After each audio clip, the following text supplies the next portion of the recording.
Hello and welcome, Exiles, to the final culmination of the Jiquani's Aristocrat. This time we ended on Spark, a skill that maybe is a bit lackluster early on, but man, when you have some overpowered scaling like Jiquani's behind it, it just feels amazing. You get that proj speed, you get that duration, all of a sudden Spark goes from like a C tier damage skill to just S tier because it can do it all. It has good clear and it can have good damage, the best of both worlds when you get the right power behind it. Now let's go over what all we changed to get to this point, because it's been a few days and we've made a lot of upgrades to the character. So to start things off with, you will notice an orange line. That's because we added split personality. We changed the pathing a bit. We finally had enough gearing where we gave up the Templar and Marauder area, as well as change the pathing around to a large cluster with all attribute int. And you'll notice this says attack damage while shield. This is because I bought this for my future swap to be a Hand of Wisdom and action character. This is not what you want. You want like lightning damage or spell damage, preferably lightning. It's a little bit better marginally, but I just bought this because I'm planning to swap to Howa later to do void mapping. So large cluster plus split personalities with the changed pathing was helping us push the attributes up. Another very big upgrade we made is we did our reflected helical. Now I did this probably the most expensive way to do this, just for the chance of greeting a slightly better ring. And I went for the hybrid stat fracture into essence int, into all attributes, into Helical lock, misting. I do not recommend this approach. This adds a ton of cost just to get a little bit of min-max. What I would counter recommend is going for essence spamming till you hit basically a tri-attribute hit, or go for a fracture, then essence spam for a tri-attribute hit, and just send your rings, and every time you miss, do the 5-to-1 vendor recipe to then go again. This is way more cost efficient, and it's only slightly worse. The difference between a triple T1 dex int plus strength and the difference between a hybrid plus all attribute plus the essence int is you end up with about 50 to 100 additional flat int in the end. But this is only accounting if you have equal multipliers. For example, if you hit a good multiplier on a pure 3 stat versus a bad multiplier on the hybrid, the pure 3 stat's just going to be better. And it's way more cost efficient to just mist rings and cycle through. So this is one of your min-max upgrades. Before you get to the part of going misting, you can just go for a crafted non-misted version of the ring, and that will work as well. After that, we upgraded to greatwolf. Late game of this character, I am not sure what wins, whether or not it's a good greatwolf, whether or not it's percent simplex or a reflected simplex. I haven't done the numbers on that. Greatwolf is very good. I did make a like 1.7 multi-simplex that was just a little bit worse / similar to the greatwolf. It was just worse on strength and dex while being basically the same on int. So for reflected to be greatwolf, it probably needs to be a really good multiplier. And as for the percent attribute simplex, I did not test that. I did not craft that. Point is, greatwolf is a more cost efficient option that is very good. And if you get a second stat on there, fantastic. For example, if you got pierce on this, you wouldn't need to run pierce support in your gloves, and you could have crit multi support. Speaking of gloves, you'll notice we made multi-link gloves. Now, I want to stress, multi-link gloves are not actually that bad to make, especially in Phoenicia League, because of how pumping the idol system is for beasts. The main cost of this craft is the Krachic Chimeral imprint. And so the way you do this craft is you Essence of Horror until you can annul off the extra suffixes. So just a couple essences, annul, couple essences, annul, until you get Essence of Horror by itself on the suffix pool. Suffix can't be changed. Scour. This will make it a magic base.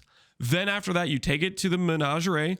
You do a bristle matron, which will add a meta mod. The only meta mod on the prefix is suffix can be changed. So you'll have a magic base with suffix can be changed and horror mod. Then you will imprint that base, Regal, Reforge Caster, and you will do this imprint cycle repeatedly until you get faster proj plus crit multi, ideally T1 crit multi. And I think you can afford to settle on the faster casting.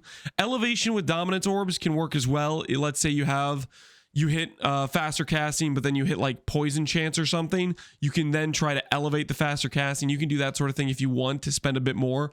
But realistically, just doing Krachic Chimerals and spamming those Reforged Casters plus those Regals, you'll get faster casting plus crit multi without spending too much, because Creature Chimeras are right now, they're like 20 to 30 C each. It's way more cost efficient than in a normal league.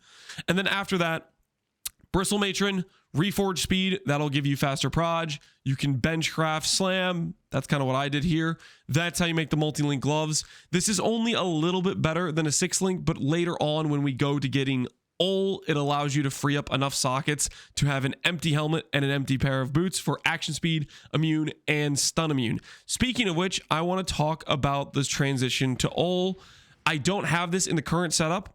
I will be doing this on stream today, finishing it up. I just wanted to get the video done. So this character technically does not have the finalized POB, but I'll be updating this on stream, and then I will update the POB in the description below. It'll say updated for Aul, something like that. I'll have 2 POBs, one for the current version you see in the video here, and one for the swap to Aul. And what does Aul give us? I found an Aul right here, which I'm going to run on stream and then do the swap. It gives us action speed immune, which I cannot stress enough is one of the best feeling nodes you can get in the game. And it'll give us stun immune. And we're going to swap this node over to Solaris to solve for crit. And this character should end up being virtually map mod immune. We have Reflect on our flask. We have reduced curse effect on our flask, so we don't care about curses, we don't care about reflect. I have both regen and leech and instant leech, so if it does no regen, we can leech. If it does no leech, we can regen. You get the idea. So for the most part, it would take a combination of mods to brick us for a map. For example, we'd have to hit no regen plus no leech as like a combination of mods to make it so we couldn't run the map. So it's very resistant against like risk modifiers and feels very good for that.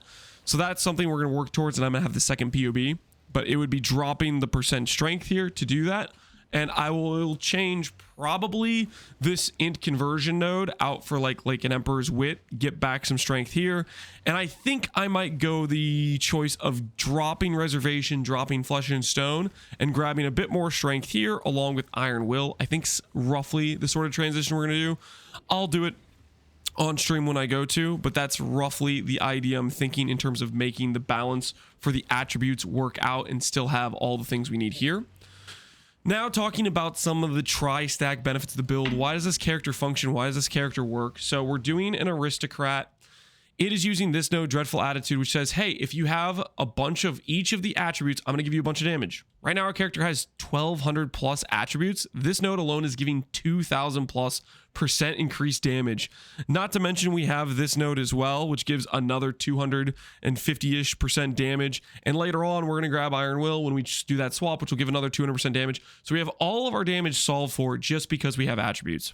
Then on top of that, that's our percentage damage. Then on top of that, we have Jiquani's, which gives you a bunch of flat. Our character has a bunch of flat int, and this gives us a bunch of flat lightning damage. Think Archmage with a ton of mana. Think Energy Blade with a very big ES pool. It's a ton of flat, and therefore our gem level doesn't really matter too much. You'll notice our staff, we have -1. I don't really care that it has -1 because we have so much flat that -1 is a rounding error in terms of how much it does to our damage. Speaking of the staff, the roles that matter are flat damage most important, then percent int, then percent life, in that order. Plus levels, if you have a +1, good. If you don't, it's okay to have -1 too. So that's in terms of roles that matter on the staff. Now let's talk a bit about Spark specifically. I set this up for Spark. You do not have to do that. This build, this tree will work on any skill you want. The only change you would have to make is changing out proj speed and duration. Forget this, more damage, more power to your character. For example, grabbing Iron Will, Jewel Socket. You can add in some of the other things like Shadow Area, which we dropped, but Shadow Area is very good. Probably the strongest area to go for. Trickery plus Assassination plus Blood Siphon, Coordination. These are all very power nodes for this build. The only reason I swapped to these proj speed and cluster and skill effect duration nodes is because I wanted to scale Spark. The other thing you would get back is you'd get back a rare pair of gloves. I want to show you an example of that. You want to go for gloves that look like this. Hybrid attribute. You can go for focus mod or hybrid unveil. Life plus ES, that's the sort of thing. You get lightning leech, unnerve, which would allow you to go for another large cluster.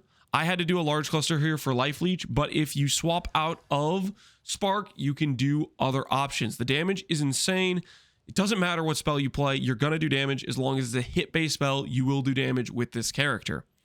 Now, next thing up I'd like to cover is talking a bit about Mageblood. I always get this question: do you need Mageblood? Do you need Mageblood to play this character?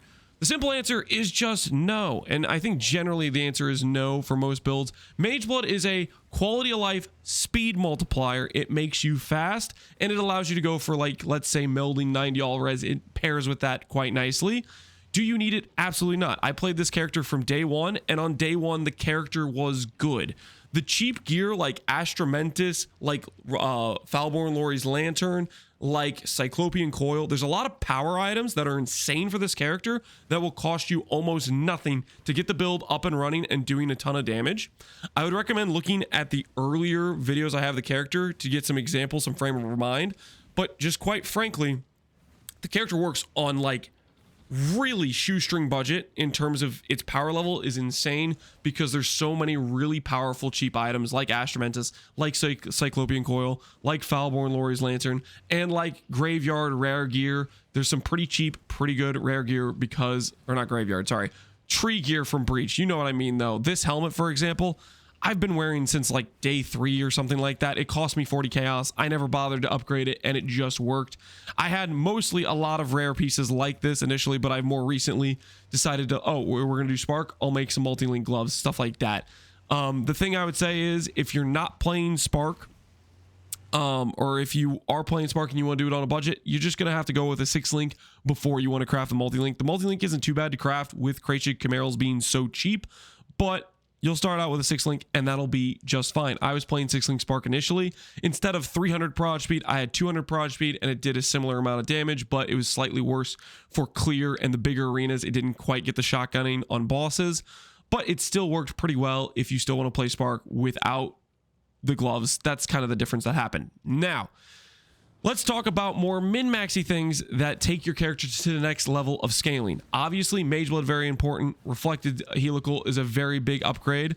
But not only that, when you're going to talk about min-maxing more, you got to talk about corruptions on these graphs. Prod speed per strength, cast speed per dex. Cast speed per dex, if you double up on, will give you the highest damage outcome.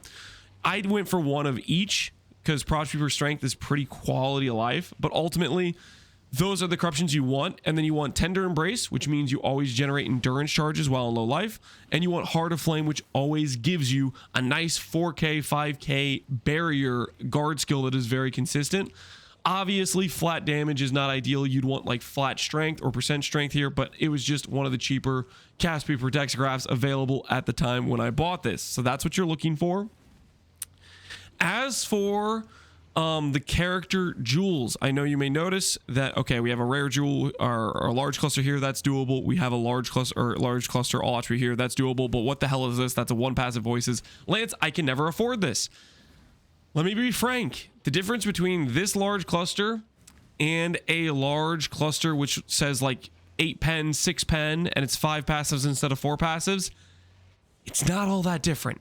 I promise you, it is Voices is a extremely expensive super min-max purchase that I bought as an investment for my future swap to Howa for void maps. Does it make the character or break the character? No, it does not. Just go for a large cluster with double pen is what I would recommend. Like instead of the leech here, you'd go for the mana pen node. Like double pen is fantastic, and it'll get you probably maybe a little less damage or similar damage to what this cluster has here. You could also opt for just another large that has all attribute int plus effect. That sort of thing works as well. Now, another thing I want to address is people often ask me about why are you low life? Aren't you going to die to chaos damage? Blah, blah, blah, blah, blah. First of all, Pain Attunement, 30% more damage. Second of all, we have 4k life with pretty much chaos res cap. That's what most life characters get. And on top of that, chaos damage often is like you get hit with chaos damage plus some other damage. For example, if you play a map and you have gain fizzes chaos and then you die in that map and you say, I died to chaos. No, you died to fizz plus chaos. The good thing about having a 10k ES barrier is all the fizz damage, all the other damage you're getting hit by that isn't chaos has to go through that first. And then on top of that, if you really want to min-max your chaos defense a little bit more, you can grab the mastery here for 30% bypass. I felt plenty tanky to chaos with this character throughout the run once I got chaos res cap. but that is how you can play it. And you could also go a little bit more investment into life. For example, life wheels here, going to shadow here, stuff like that. You can force a bit more life into the build. Another good example of dropping this cluster is you could drop this cluster to go grab the shadow area, which is very, very strong in terms of an area on the tree. All right, next up for the character tri-stack benefits is we get suppression cap just from our dexterity from Magebane. And you might think, oh no, you lose the evasion. We don't lose the evasion. There's a mastery that says intelligence is just as good as dexterity. And we click that mastery, and all of a sudden, even though we don't have grace anymore in the current setup, we have 23,000 evasion. If you want to push defense for the character further, instead of running wrath or haste, you can run grace to be extra defensive, and it pairs very well with ghost dance, with the ES, with the instant leech, which we have life and ES instant leech double as well on the character. Okay, I think that covers most of the basic ideas on the character. Now I want to go over reservations a little bit and specters. So one thing I decided to do yesterday is I decided to add in Spirit of Fortune and the Zealotry Spectre. This almost doubled my damage because what this gives us is 30 crit multi, Zealotry, which gives crit chance and more damage. It gave us Wrath, which is a better Wrath than the Wrath I was running, and Lucky Damage, which is like 30% more damage by itself. And it allowed us to go Haste instead of Wrath on our aura, or you could go Grace if you want to be a bit more defensive. So you're just faster, feels better to play, stuff like that. The downside of this is these guys die in maps. They're not necessarily consistent in maps. For the most part, you're killing enemies before they even can get hit themselves, but sometimes they'll die. They don't have great survivability. The upside is you go into a boss like, let's say, for example, the Lonely boss right here, and you can insta-wipe DPS him. I would say my kill time on this boss went from, it feels like it went from 10 seconds to 5 seconds when I added these in. Very good defensive. That's what they're there for. That's the Spectres I'm running. Perfect Pain Artist and perfect Spirit of Fortune. And my Spirit of Fortune, it looks like he got stuck on the outside of the arena. So my damage is actually missing Lucky here, and it's missing Wrath. So I was missing my pen from Wrath, my more damage from Wrath, and my Lucky damage. So I was actually not a good damage showcase. Normally I kill him by 15 seconds, but he got stuck on the outside for some reason. But anyways, the point is, it's a very good damage multiplier. Sometimes they die in maps. It's okay. They added quality of life this league where the Spectres just get to resummon each time you leave and enter a new zone. So and I forgot to use my graphs as well. So I was missing damage from these as well. That was kind of a whoops. You know what? Let's go ahead and run that guy again, just to give a contrast here. I just didn't realize I didn't even have my graphs on. You know, a little bit of a misplay there. Let's go ahead and make sure he actually ports in the arena. All right, now let's show the fight where I have my graphs on and I didn't forget those. It'll be a very, very big contrast from the run we just had there. Of course, if I could actually... I poured it out of the range of my Spectre. Anyways, it was still a better kill time. Normally, it's around 15 seconds if I do it correctly, but I was kind of failing there. And he does have 40 LE res on as well, which makes him quite a bit tankier. Anyways, point is, the Spectres are a very big damage multiplier, and I'd highly recommend them. So, that's some of the stuff playing on the... kind of the overview of the character. I will be doing a updated second POB in the description of this video that will include the Aul setup where we have action speed immunity. We're gonna have to redesign the tree a little bit because we are gonna lose a passive point and 40% strength, so I'm gonna have to rebalance the attributes a little bit, but I think it will be well worth it in terms of quality of life maxing on the character. Whew, that was a word full, but yeah. That is the Jiquani's Aristocrat. That kind of goes over all the stuff. I would check out my earlier updates on the build if you want to look for budget setups. Like, for example, you're just league starting this character. The day one setup, we pathed all the way around like this. We didn't have Light of Meaning. We didn't have Unnatural. And it was a good setup. The day two setup, we didn't have a lot of these large clusters, but we had different pathing where we went to Templar and we went to Marauder. Stuff like that goes a long way. Check out the earlier setups if you're curious about doing this on a very budget. Anyways, this is the Jiquani's Aristocrat. This is the Spark setup. You can use whatever spell you want, though. You can change it around for different spells. And next video will be when we work on setting up the Void version of the character where we swap to Hawa. Aristocrat's insane, and I'm looking forward to seeing how well this Hawa character turns out. As always, thanks for watching, Exiles. Take care and peace out. Have a good one.